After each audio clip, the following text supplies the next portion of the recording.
بسم الله الرحمن الرحيم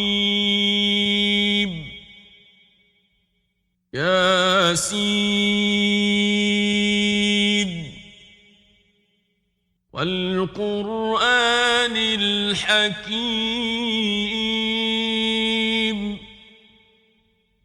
إنك لمن المرسلين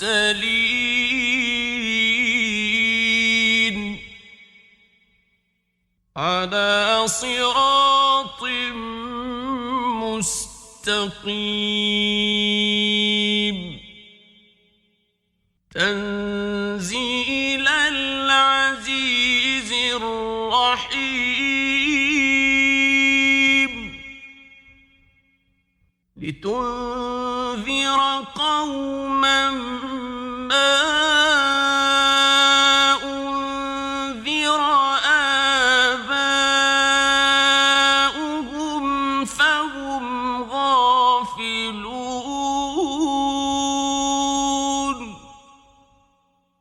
لقد حق القول على أكثرهم فهم لا يؤمنون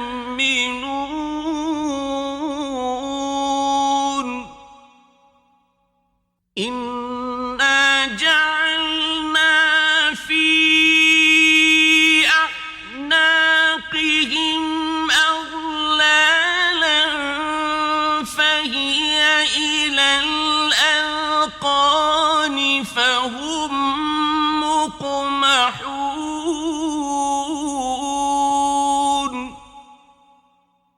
وجعلنا من بين أيديهم سدا ومن خلفهم سدا فأغشيناهم فهم لا يبصرون وسواء عليهم أأنذرتهم أم لم تنذرهم لا يؤمنون إنما تنذر من اتبع الذكر وخشي الرحمن بالغيب فبشره بمغفرة وأجر كريم إنا نحن نحيي الموتى ونكتب ما قدموا وآثارهم وكل شيء أحصيناه في إمام مبين واضرب لهم مثلا أصحاب القرية إذ جاءها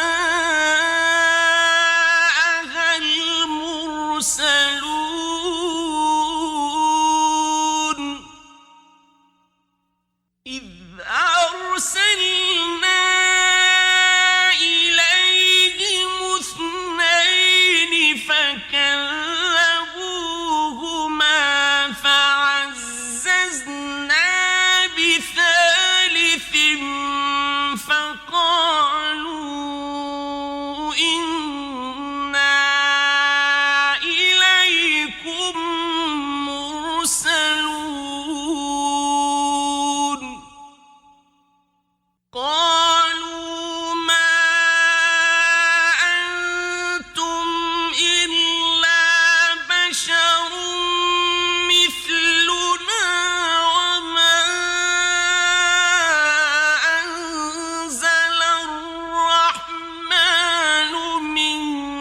شيء إن أنتم إلا تكذبون قالوا ربنا يعلم إنا إليكم لمرسلون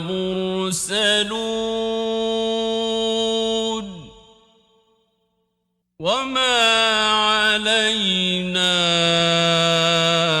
إلا البلاغ المبين قالوا إنا تطيرنا بكم لئن لم تنتهوا لنرجمنكم وليمسنكم منا عذاب أليم قالوا طائركم معكم أئن ذكرتم بل أنتم قوم مسرفون وجاء من أقصى المدينة رجل يسعى قال يا قوم اتبعوا المرسلين اتبعوا من لا يسألكم أجرا وهم مهتدون وما لي لا أعبد الذي فطرني وإليه ترجعون أأتخذ من دونه آلهة إن يردني الرحمن بضر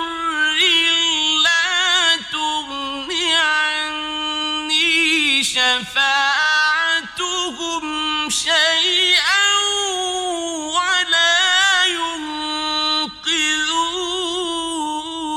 ينقذون إني إذا لفي ضلال مبين إني آمنت بربكم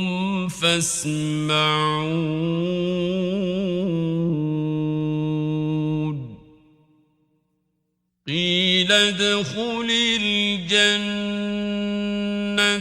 قال يا ليت قومي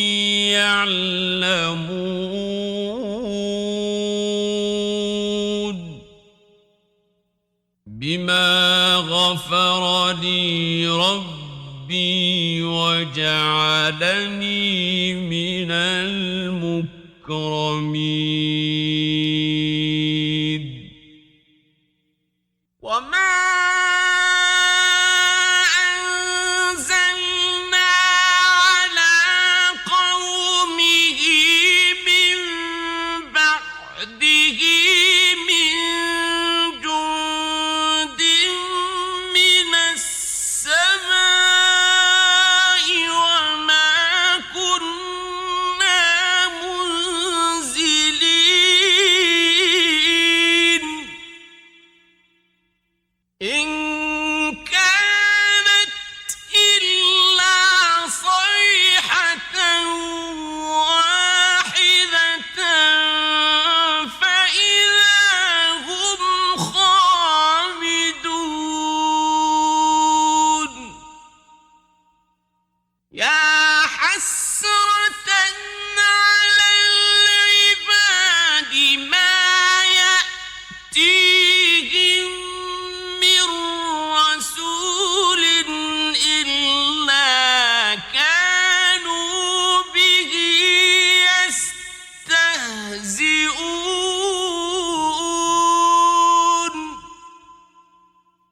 ألم يروا كم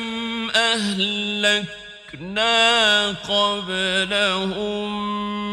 من القرون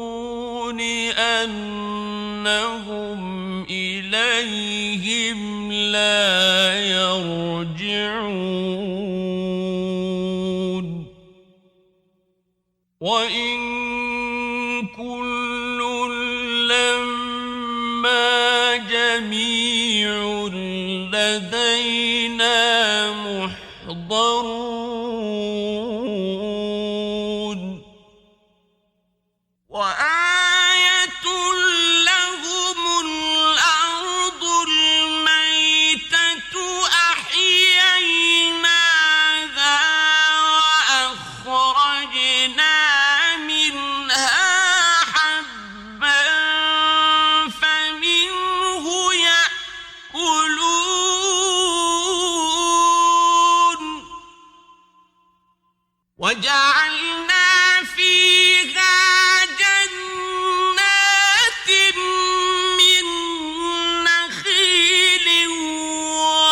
وأعناب وفجرنا فيها من العيون ليأكلوا من ثمره وما عملته أيديهم أفلا يشكرون سبحان الذي خلق الأزواج كلها مما تنبت الأرض ومن أنفسهم ومما لا يعلمون وآية لهم الليل نسلخ منه النهار فإذا هم مظلمون والشمس تجري لمستقر لها ذلك تقدير العزيز العليم والقمر قدرناه منازل حتى عاد كالعرجون القديم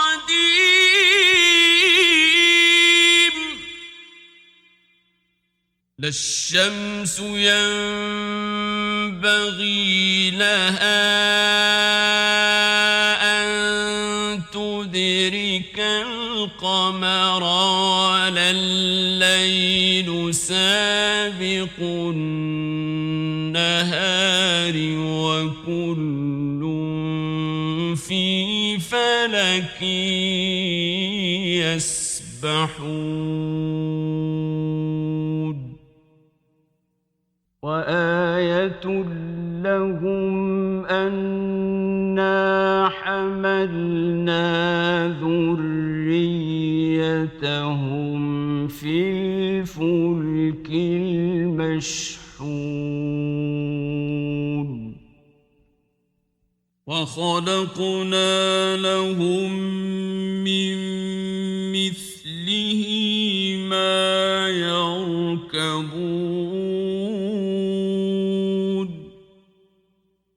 وإن نشأ نغرقهم فلا صريخ لهم ولا هم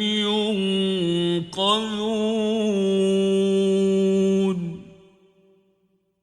إلا رحمة منا ومتاعا إلى حين وإذا قيل لهم واتقوا ما بين أيديكم وما خلفكم لعلكم ترحمون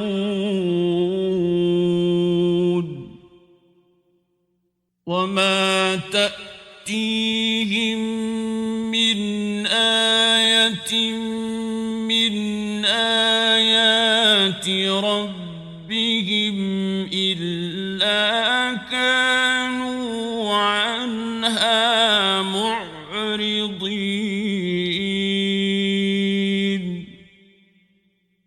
وإذا قيل لهم أنفقوا مما رزقكم الله قال الذين كفروا للذين آمنوا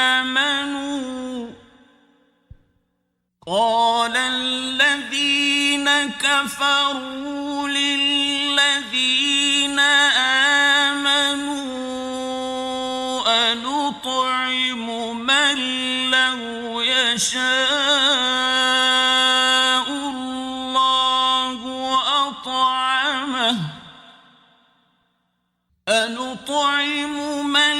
لو يشاء الله أطعمه إن أنتم إلا في ضلال مبين ويقولون متى هذا الوعد إن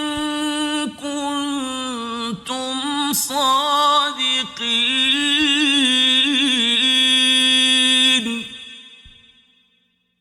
ما ينظرون إلا صيحة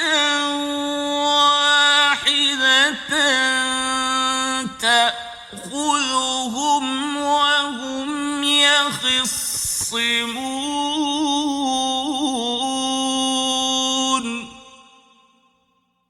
فلا يستطيعون توصية ولا إلى أهلهم يرجعون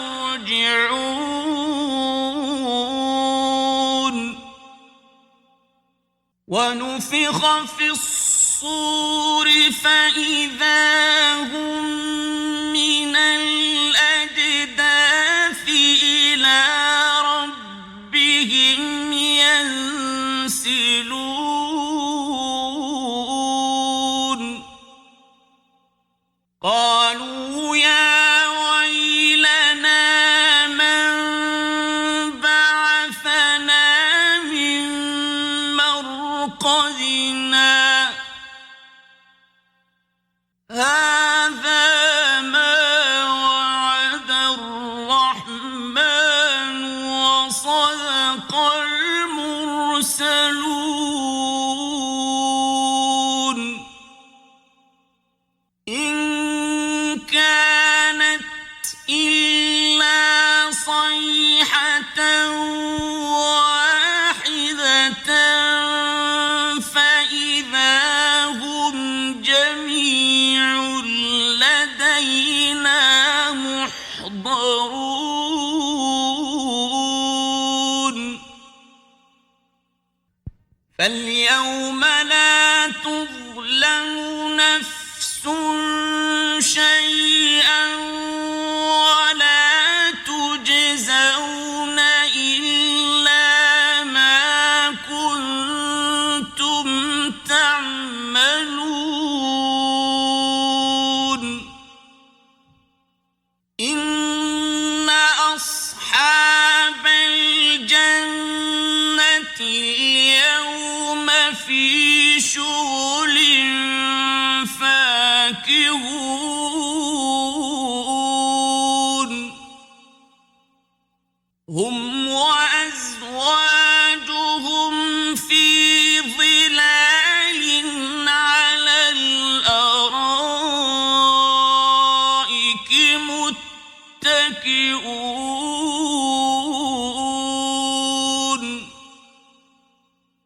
لهم فيها فاكهة ولهم ما يدعون سلام قولا من رب رحيم وامتازوا اليوم أيها المجرمون ألم أعهد إليكم يا بني آدم ألا تعبدوا الشيطان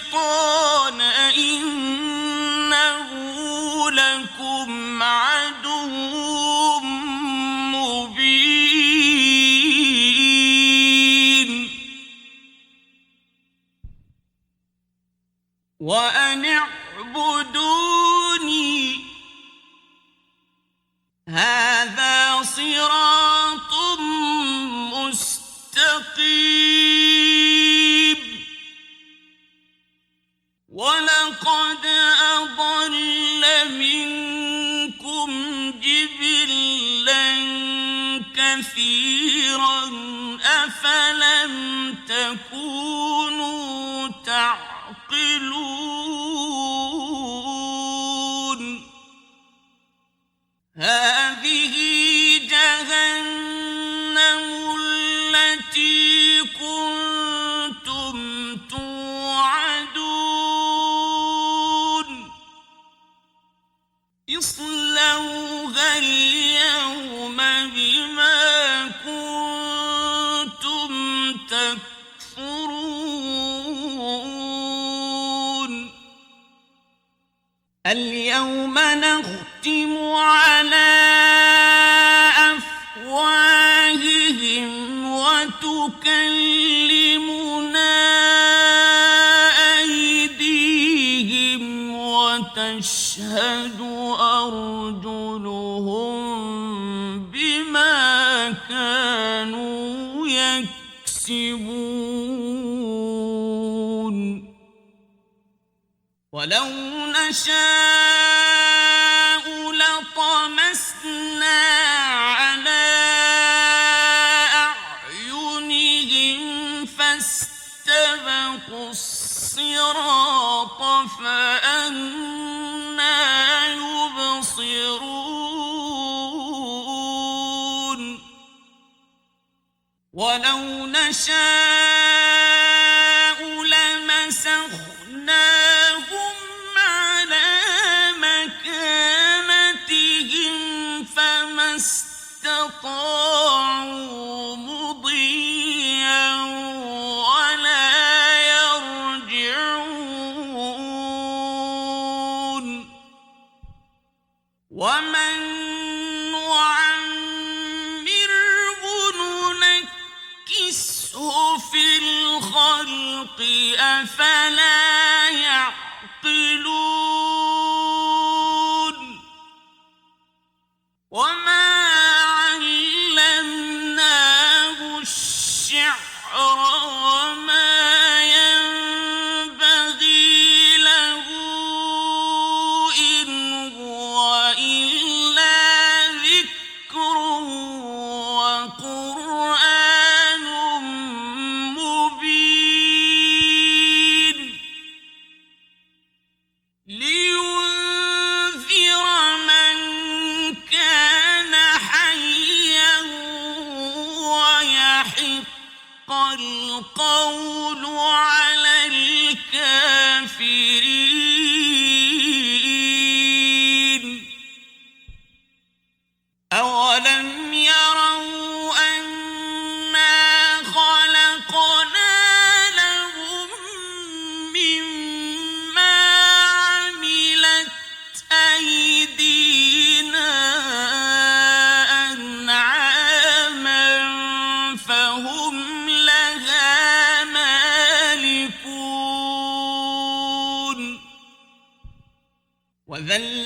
وذللناها لهم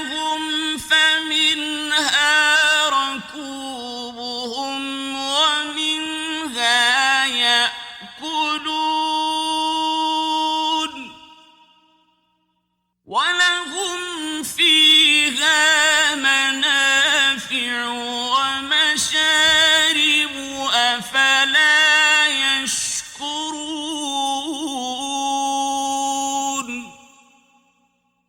واتخذوا من دون الله آلهة لعلهم ينصرون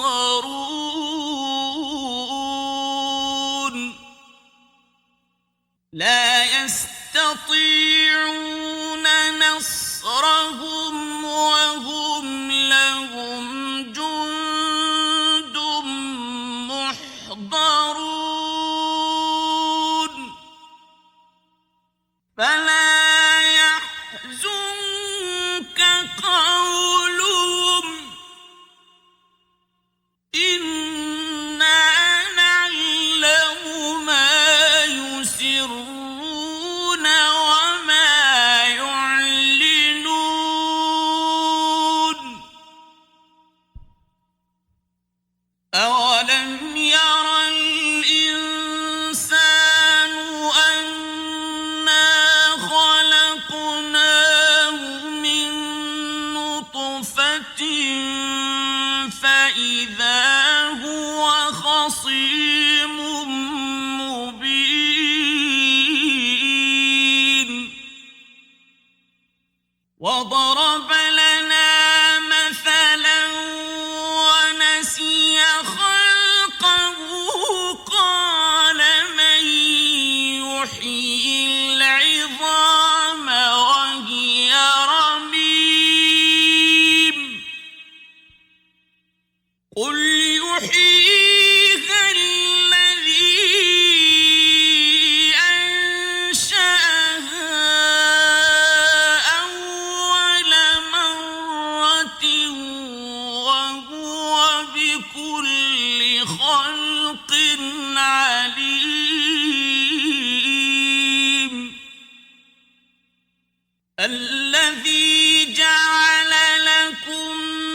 من الشجر الأخضر نارا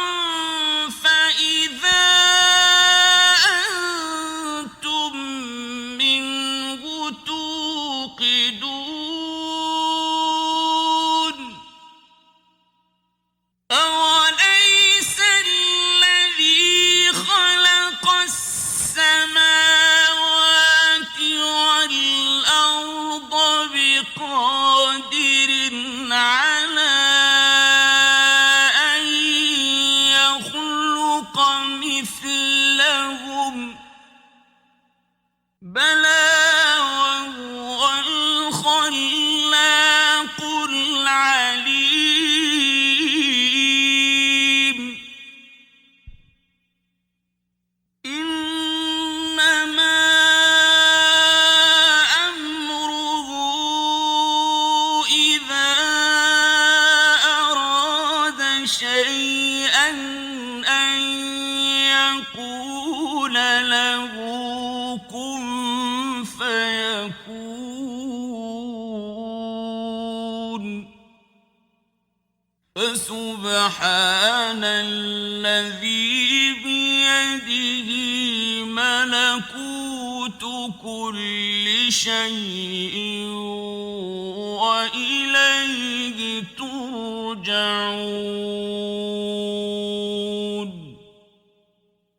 بسم الله الرحمن الرحيم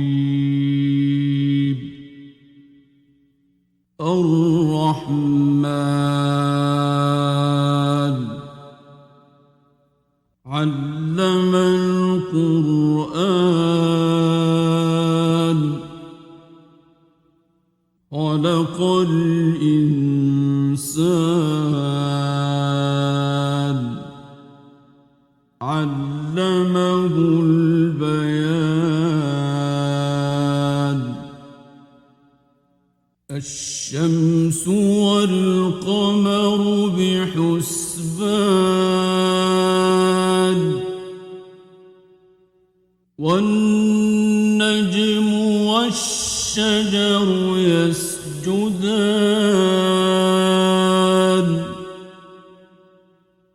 والسماء رفعها ووضع الميزان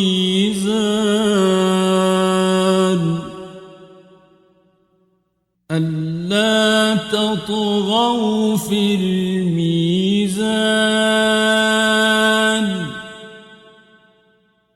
وأقيموا الوزن بالقسط ولا تخسروا الميزان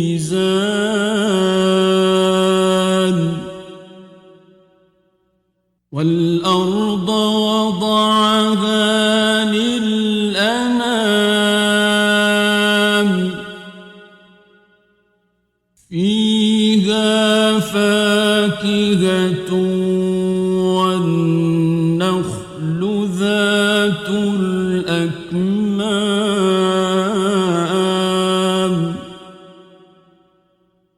والحب ذو العصف والريحان فبأي آلاء ربكما تكذبان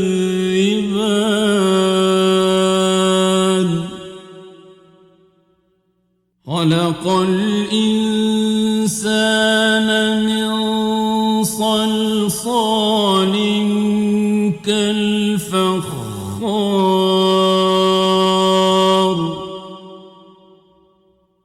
وخلق الجان من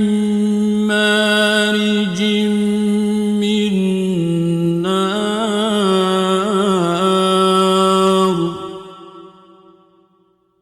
فبأي آلاء ربكما تكذبان رب المشرقين ورب المغربين فبأي آلاء ربكما تكذبان مرج البحرين يلتقيان بينهما برزخ لا يبغيان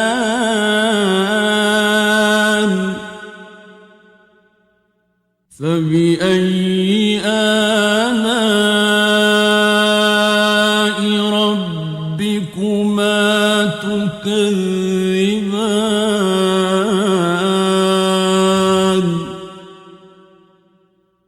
يخرج منهما اللؤلؤ والمرجان فبأي آلاء ربكما تكذبان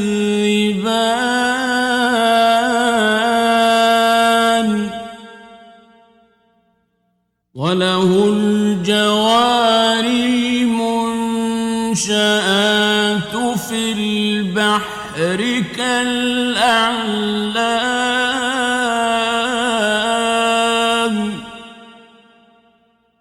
فبأي آلاء ربكما تكذبان كل من عليها فان ويبقى وجه ربك ذو الجلال والإكرام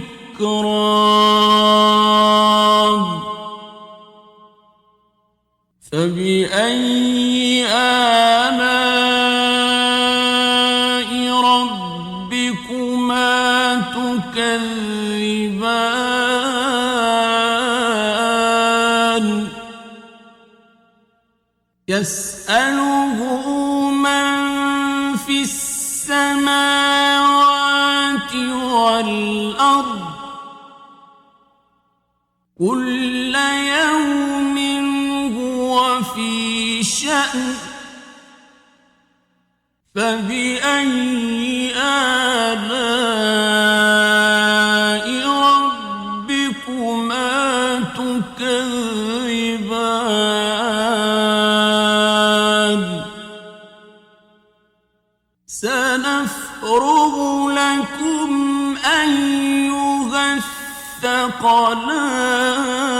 الثقلان فبأي آلاء ربكما تكذبان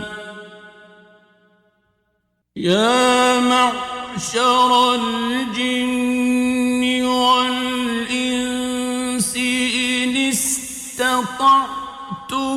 أن تنفذوا من أقطار السماوات والأرض فانفذوا لا تنفذون إلا بسلطان فبأي آلاء ربكما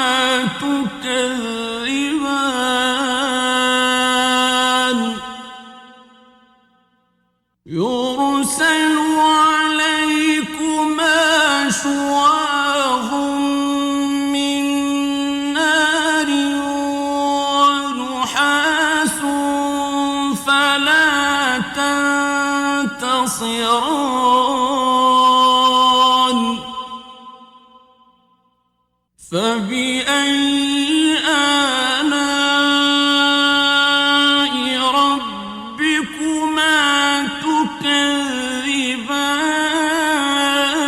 تكذبان فإذا انشقت السماء فكانت وردة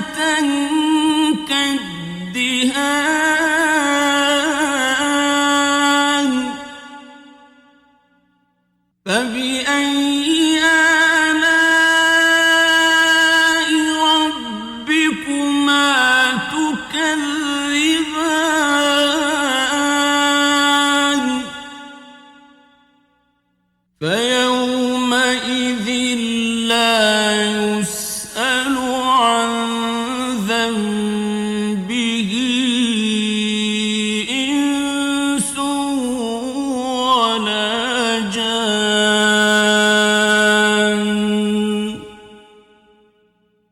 فبأي آلاء ربكما تكذبان يعرف المجرمون بسيماهم فيؤخذ بالنواصي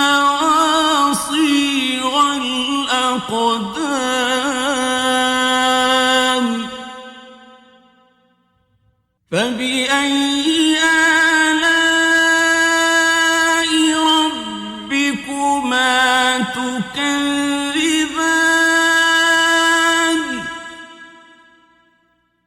هذه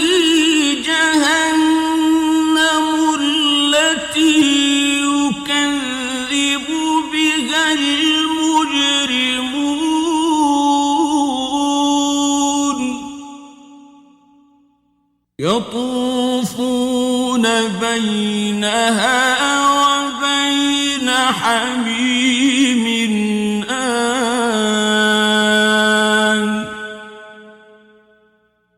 فبأي آلاء ربكما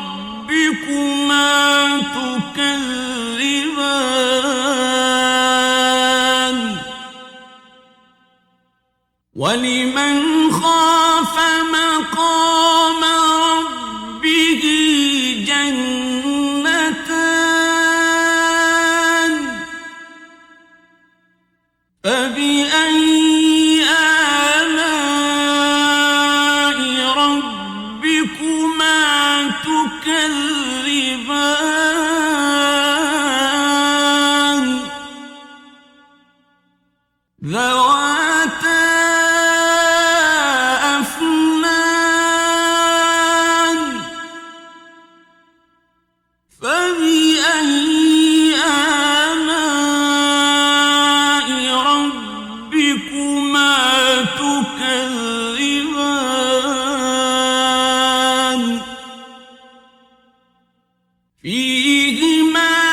عينان تجريان فبأي آلاء ربكما تكذبان فيهما من كل فاكهة زوجان فبأي آلاء ربكما تكذبان متكئين على فرش بطائنها من استبرق وجنى الجنتين دان فبأي آلاء ربكما تكذبان فيهن قاصرات الطرف لم يطمثهن إنس قبلهم ولا جان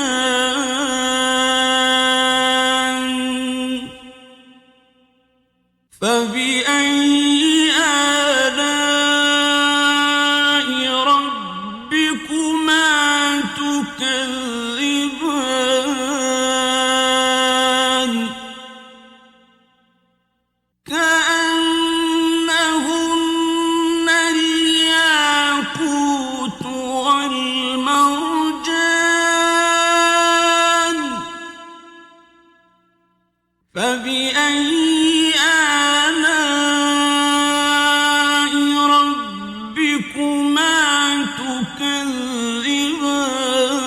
تكذبان هل جزاء الإحسان إلا الإحسان فبأي آلاء ربكما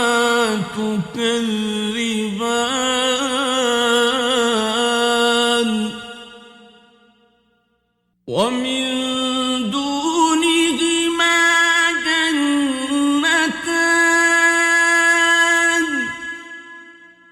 فبأي آلاء ربكما تكذبان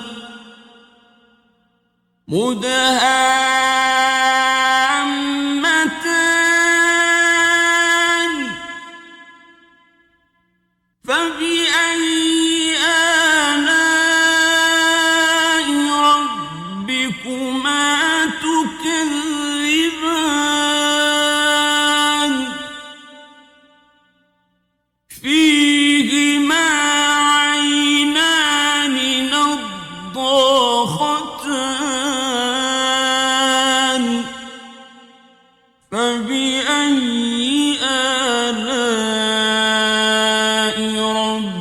ربكما تكذبان فيهما فاكهة ونخل ورمان فبأي آلاء ربكما تكذبان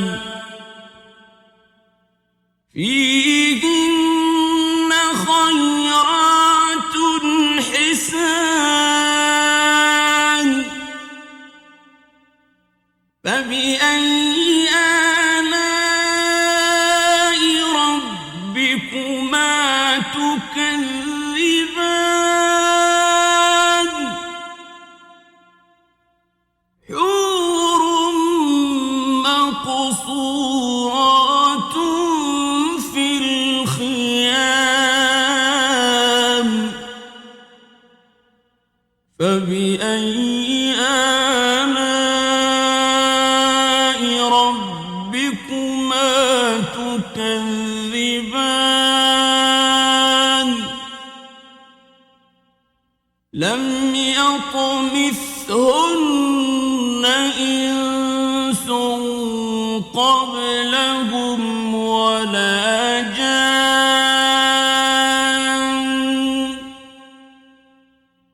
فبأي آلاء ربكما